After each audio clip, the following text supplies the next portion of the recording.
Hello everyone, welcome back to Magnet Brains. मैं राहुल गौतम, आपका accountancy educator. आज लेके आ चुका हूं part 2, final account with adjustments कर रहे हैं और आज एक्सप्लेनेशन का पार्ट 2 है।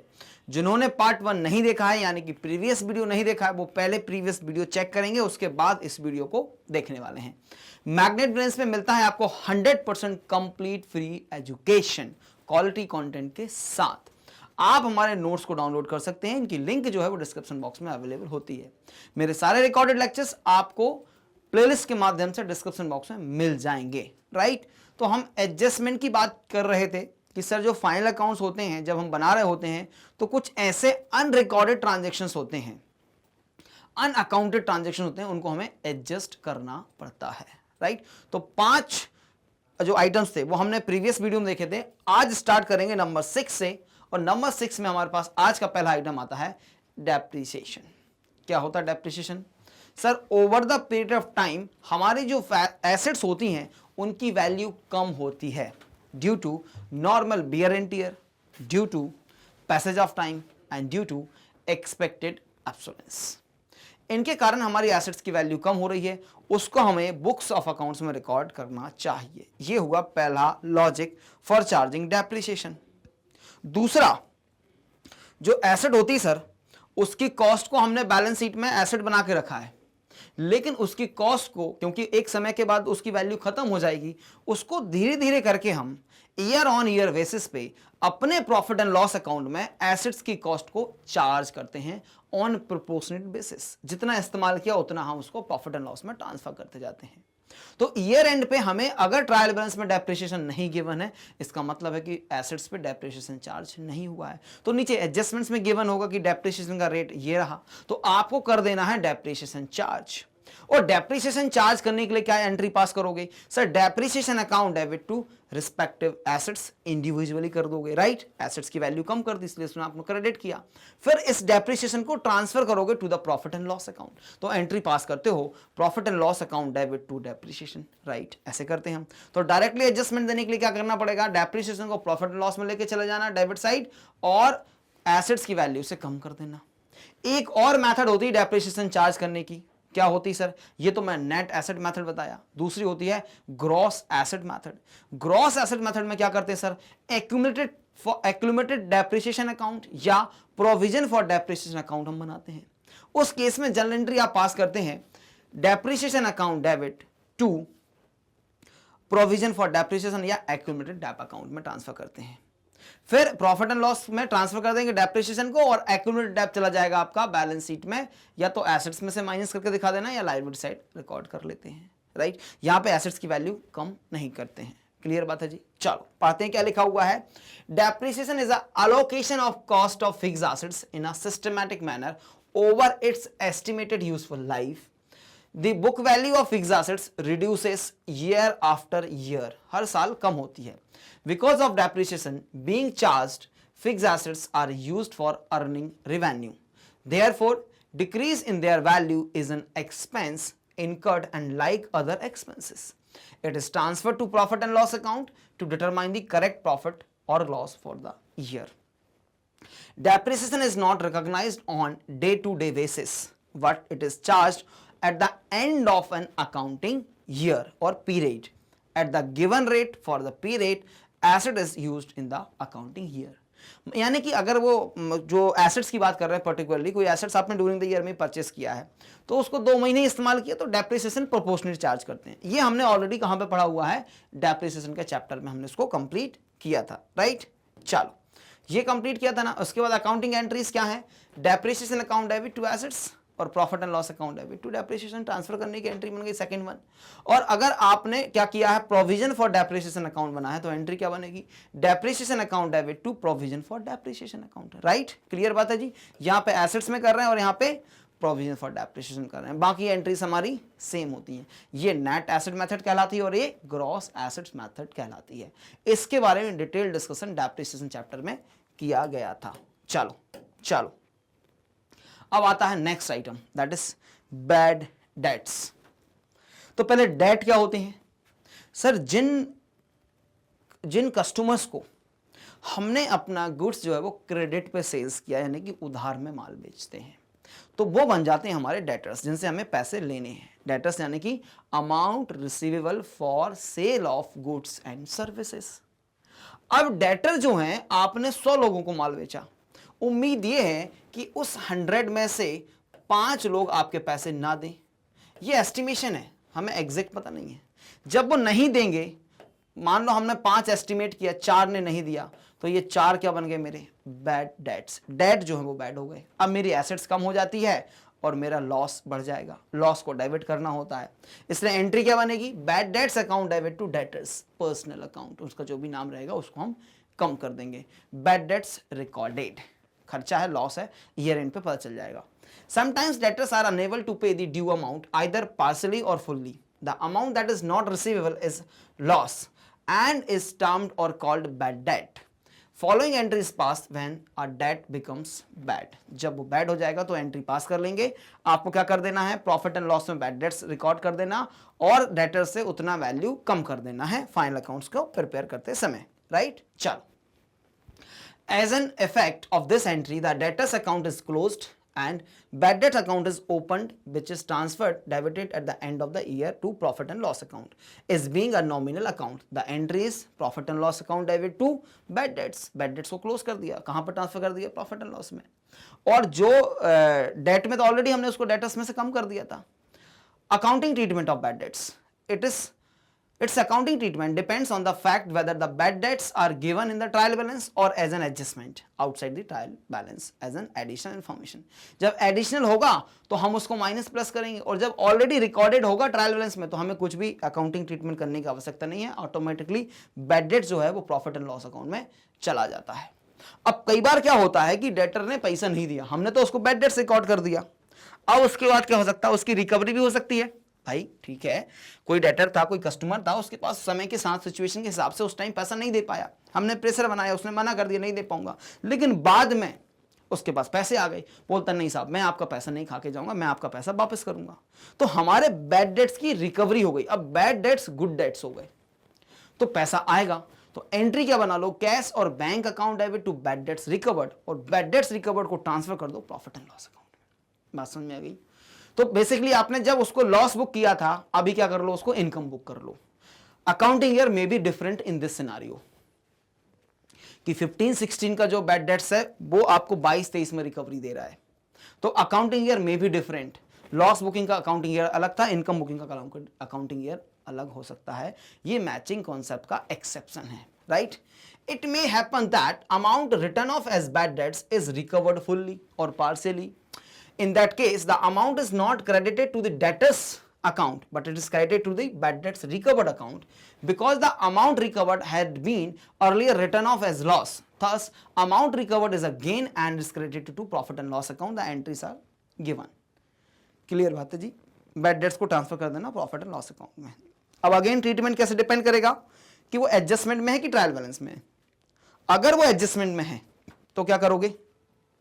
अगर वो एडजस्टमेंट में है, एडिशनल इन्फॉर्मेशन में है, तो दो जगह इफेक्ट दे देना, कैश बढ़ा देना या बैंक बढ़ा देना, जैसा भी केस हो, और दूसरा इधर आपकी इनकम बढ़ा देना, राइट? बैड डेट्स रिकवर्ड नाम में प्रॉफिट एंड लॉस अकाउंट के क्रेडिट साइड। चलो, फिर आता है प्रोविजन फॉर डाउटफुल डेट्स। अब जो बैड डेट्स होते हैं ना, उन्हीं के लिए हमें प्रोविजनिंग करनी पड़ती है। जो बैड डेट्स होते हैं उनके लिए प्रोविजनिंग करनी पड़ती। कंजर्वेटिज्म कॉन्सेप्ट क्या बोलता है? प्रूडेंस कॉन्सेप्ट क्या बोलता है कि अगर आपको नुकसान का पता चल जाए आज ही, फ्यूचर में होने वाला है, उसकी रिकॉर्डिंग आज के आज कर लो। वेट मत करो, इंतजार मत करो कि जिस दिन होगा उस दिन रिकॉर्ड करेंगे। इनकम के साथ बोलते हैं वेट करो, इंतजार करो, जिस दिन इनकम हो जाएगी उस दिन रिकॉर्ड करना। लेकिन लॉस के बारे में, एक्सपेंसेस के बारे में कंजर्वेटिज्म सिंपल बोल देता, आज पता चल गया आज रिकॉर्ड कर लो। तो एस्टिमेट कर लिया हमने on the base of past experience कि ना कुछ बैड जो डेट्स हैं जो हमारे बैड हो ही जाते हैं, तो हम उसको क्या करते हैं? एस्टिमेशन बेसिस पे करते हैं प्रोविजनिंग। तो प्रोविजनिंग कर रहे हो वो भी हम उसको खर्चा कंसिडर कर लेते हैं, प्रोविजन बना लेते हैं, ठीक है? तो एंट्री क्या पास करेंगे देखते हैं, आ जाओ। कंजर्वेटिज्म और prudence concept prescribes that anticipated losses and expenses B accounted. Hence, a provision against the anticipated loss as a bad debts is estimated and provided, known as provision for doubtful debts. The entry for provision for doubtful debt is profit and loss account debit to provision for doubtful debts. और ये चला जाएगा profit and loss में से चला गया, और provision for doubtful dates या तो डेटर में से माइनस कर देते हैं या लायबिलिटी साइड प्रोविजन हम इसको दिखा देते हैं, डिस्क्लोजर हो जाता है। ठीक है, चलो, amount debited to profit and loss account reduces current year's profit and amount of provision is carried forward to the next year. Next year when debts actually becomes bad and are written off, the amount of bad debts is transferred debited to provision for doubtful debt account. The entry is pass. अब आपने provision इस साल बनाया, अगले साल actual में bad debts हो गए, ठीक बात है जी। तो प्रोविजन रखा था ना, तो प्रोविजन को इस्तेमाल कर लो, प्रोविजन को इस्तेमाल कर लो। Provision for doubtful debt account debit to bad debts, the amount of bad debts is not transferred to the debit or profit and loss account since it was already debited in the earlier years. लेकिन यहां पे एक problem हो सकती है, ये सबसे ज्यादा प्रॉब्लमेटिक एरिया है। क्या प्रॉब्लम हो सकता है, बात समझो ध्यान से। आपके पास प्रोविजन फॉर डाउटफुल डेट जो है वो 10,000 रुपए है। अब आपके 3 सिनारियो हो सकते हैं। क्या कि एक्चुअल बैड डेट्स जो आपके हुए वो 10,000 के हुए, फर्स्ट सिनारियो। सेकेंड सिनारियो आपका हो सकता है कि सर बैड डेट्स जो हैं वो 12,000 रुपए के हो गए। थर्ड सिनारियो है कि एक्चुअल बैड डेट सर 8,000 रुपए के हुए। तो इन 3 सर्कमस्टांसेस में आपको अलगली डिफरेंटली डील करना पड़ेगा। तो फर्स्ट सिनारियो तो क्लियर है, जितना प्रोविजन बनाया उतना बैड डेट्स हो गया, उठा के सीधा का सीधा चला जाएगा। सेकेंड सिनारियो में हमें एडिशनल 2,000 रुपए, प्रोविजन 10 था, एक्चुअल बैड डेट्स 12 हो गए, तो 2,000 रुपए एडिशनली कहां डेबिट करना पड़ेगा, प्रॉफिट एंड लॉस अकाउंट में एडिशनल डेबिट करना पड़ेगा। एंड थर्ड सिनारियो में कोई दिक्कत नहीं है, रिमेनिंग बचा हुआ प्रोविजन नेक्स्ट ईयर के लिए कैरी फॉरवर्ड हो जाएगा 2,000। तो ये सिनारियो भी आपके साथ मिल सकते हैं। ठीक है, तो अकॉर्डिंगली हम ट्रीटमेंट करेंगे, टेंशन लेने की कोई बात नहीं है। चलो, provision for doubtful debts account is deducted from the amount book debts, that is sundry debtors in the balance sheet, but the two accounts are maintained separately. Sundry debtors account is not direct affected by the provision for doubtful debt. तो अलग से different account होता है, इसलिए उसमें कोई दिक्कत नहीं जानी। Treatment in final accounts. Provision for doubtful debts is shown in the debit side of the profit and loss account as well as the deduction as from sundry debtors in the asset side of the balance sheet. Deduction करके दिखा देते हैं inner column में।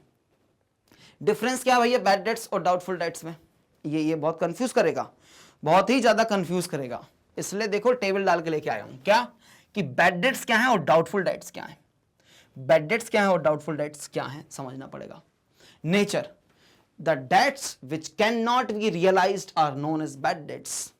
The debts which may or may not become bad are known as doubtful. सिर्फ आशंका पैदा कर रहे हैं, ऐसा लग रहा है कि सामने वाला देगा नहीं, लेकिन अभी वो एक्चुअल में लॉस नहीं हुआ है। Accounting treatment, bad debts are immediately written off, doubtful debts are not written off but provided for, मतलब प्रोविजन बनाते हैं। Basis of accounting treatment, a bad debts is known as a loss, it is an anticipated loss, that is provisioning. Impact, in case of bad debts, the debtors account is reduced by the amount of bad debts. In case of doubtful debt, the debtors account remains as it is, since debtors account and provision for doubtful debts accounts are two separate accounts. दो अलग अलग account बना के चलते हैं ना, एक liability बना के चल जाते हैं, तो उसमें आपके डेटर्स एक्चुअली में कम नहीं होते हैं। इंपॉर्टेंट पॉइंट ध्यान रखना while doing accounting for provision for bad debts and debts, bad debts, provision for doubtful debts, दोनों में ध्यान रखना। Following points should be kept in mind for adjusting provision for doubtful debts. If the amount of provision for doubtful debts is given in the credit side of the trial balance, it means it is an old provision. If additional provision for doubtful debts is made for the current year, it is known as new provision.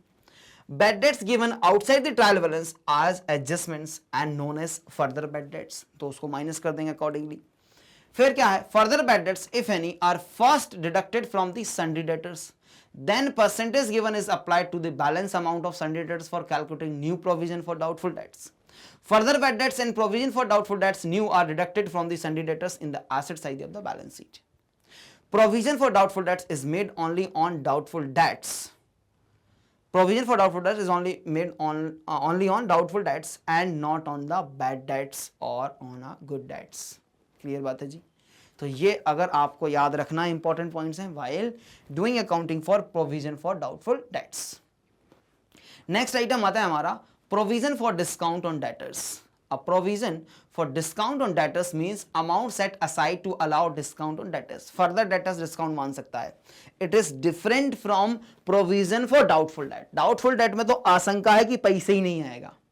ये क्या कहानी बोल रहे हैं कि यार देखो 100 रुपए मिलने हैं लेकिन 2 रुपए का डिस्काउंट हमें एडिशनल देना पड़ सकता है. ये वाली केस है. और वो प्रोविजन फॉर डाउटफुल डेट में क्या है, 100 रुपए मिलने हैं, 100 के 100 राइट ऑफ मिलेंगे ही नहीं. ये वाला सिनारियो था जो हमने ऑलरेडी डिस्कस कर लिया. अभी डिस्कस कर रहे हैं ये वाला scenario. Debtors may become entitled to discount if they pay the due amount as agreed.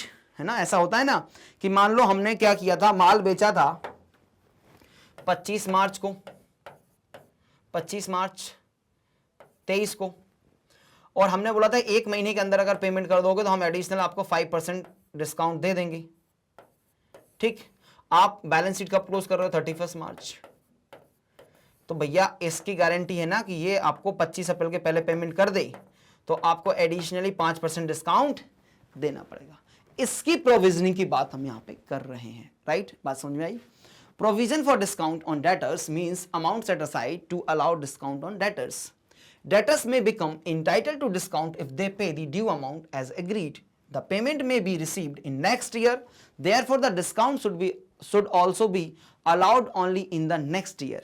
But since the book that have arisen during the current year, discount to be allowed should be treated as an expense of the current year. Keeping in the mind the prudence principle, a provision is made for discount on debtors.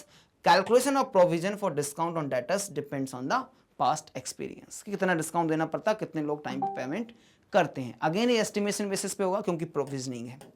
Provisioning इसलिए estimated basis पे होने वाला है.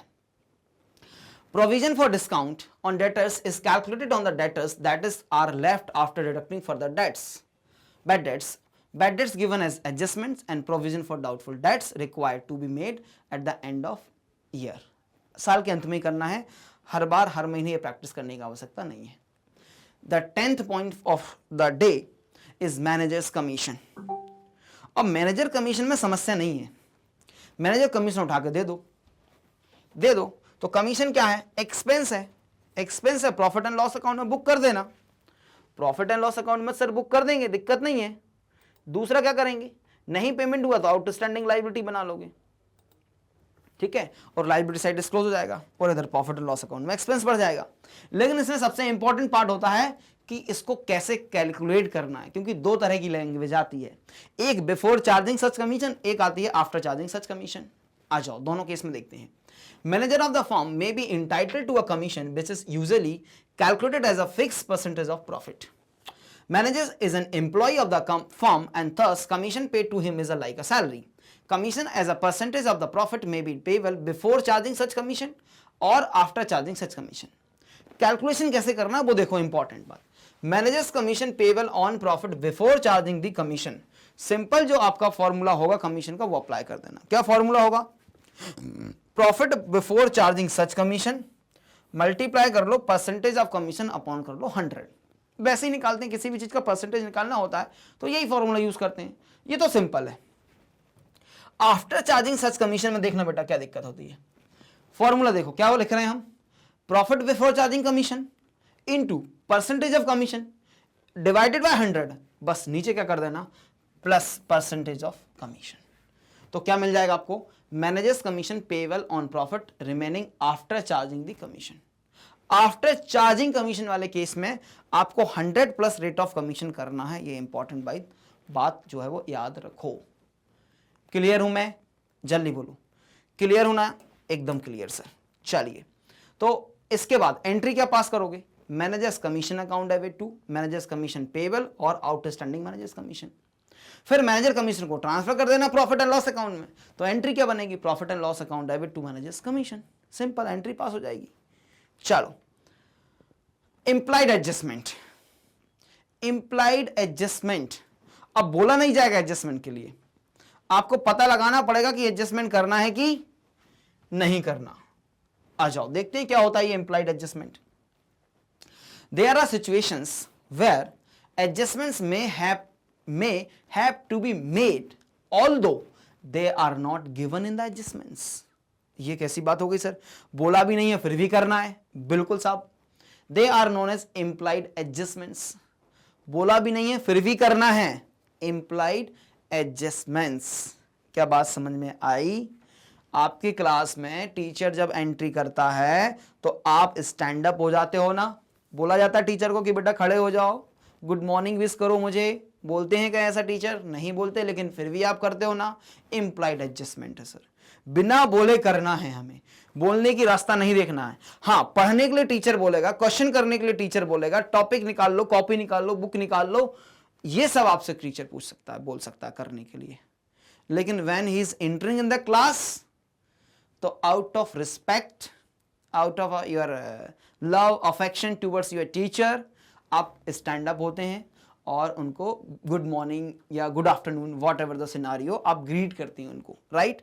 तो ये क्या होगा? Implied adjustment. ऐसे ही यहां पे बोला नहीं जाएगा लेकिन करना है। क्या है ये चीज? देखो, for example, loan account is given in the trial balance, it should be ascertained whether the amount of interest due on the loan of the complete accounting period is debited to the interest account or not। ऐसे समझ में नहीं आएगा। Let's have an example. आपने देखा कि 1,00,000 रुपए का लोन जो है वो आपको ट्रायल बैलेंस में मिल जाता है। कितने का? 1,00,000 रुपए का। और आपको लिखा हुआ है interest on loan, interest on loan, interest rate is 10% per annum. ठीक, अब आपने देखा profit and loss trial balance, उसमें लोन के साथ साथ इंटरेस्ट लिखा हुआ था 8,000 रुपए का। बात समझ में आ गई? तो आपने क्या बोला? लोन है, इंटरेस्ट भी है, लेकिन बात समझना, 1,00,000 रुपए का 10% के भाव से कितने रुपए का इंटरेस्ट डेबिट होना था प्रॉफिट एंड लॉस अकाउंट में? ट्रायल बैलेंस में कितना दिखना था इंटरेस्ट? 10,000। कितना लिखा हुआ है? 8,000। समझ जाओगी 2,000 रुपए एडिशनल इंटरेस्ट जो है वो हमें चार्ज करना है, एडजस्ट करना है। बात समझ में आई क्या? अगर 10,000 का 10,000 है तो हम कुछ भी छेड़ाखानी नहीं करेंगे। अगर वो 8,000 लिखा है ट्रायल बैलेंस में तो हम समझ जाएंगे 2,000 का इंटरेस्ट शॉर्ट है। वैसे ही रेंट का हो सकता है, लिखा हुआ है कि रेंट जो है वो प्रीमाइसेस का 5,000 पर मंथ है। ठीक, और आपने देखा कि ट्रायल बैलेंस में रेंट अकाउंट 55,000 रुपए से डेबिटेड है। एक सिनारियो आपने देखा, सेकंड सिनारियो, रेंट जो है वो 65,000 रुपीज से डेबिटेड है इन ट्रायल बैलेंस में लिखा हुआ है। तीसरा सिनारियो, रेंट जो है वो 60,000 से ट्रायल बैलेंस में है। तो 5 × 12 60,000, नो एडजस्टमेंट इज रिक्वायर्ड।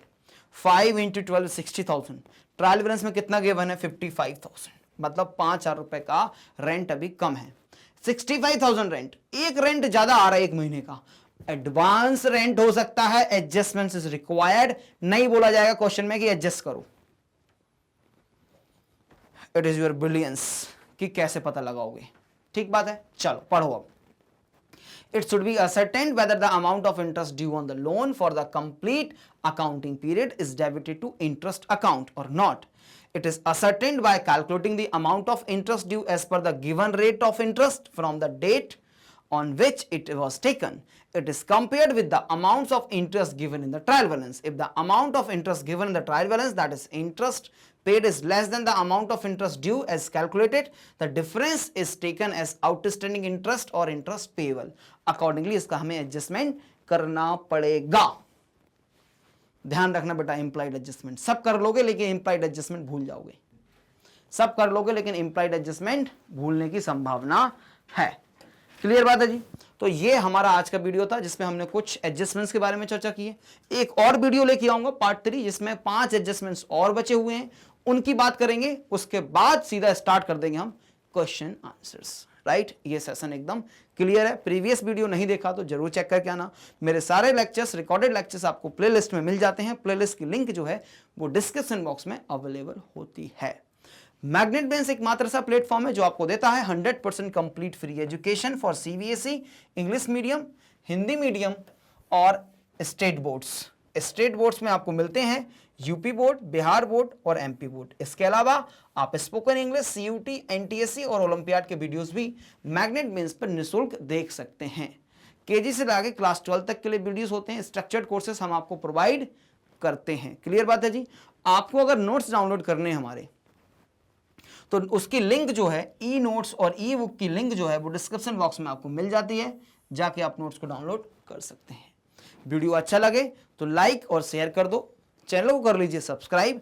हम मिलेंगे नेक्स्ट वीडियो में, जब तक रखिए अपना बहुत सारा ख्याल, स्वस्थ रहिए, मस्त रहिए और अपनी पढ़ाई को एंजॉय करना ना भूलें। मिलेंगे नेक्स्ट वीडियो में। Thank you so much guys for watching.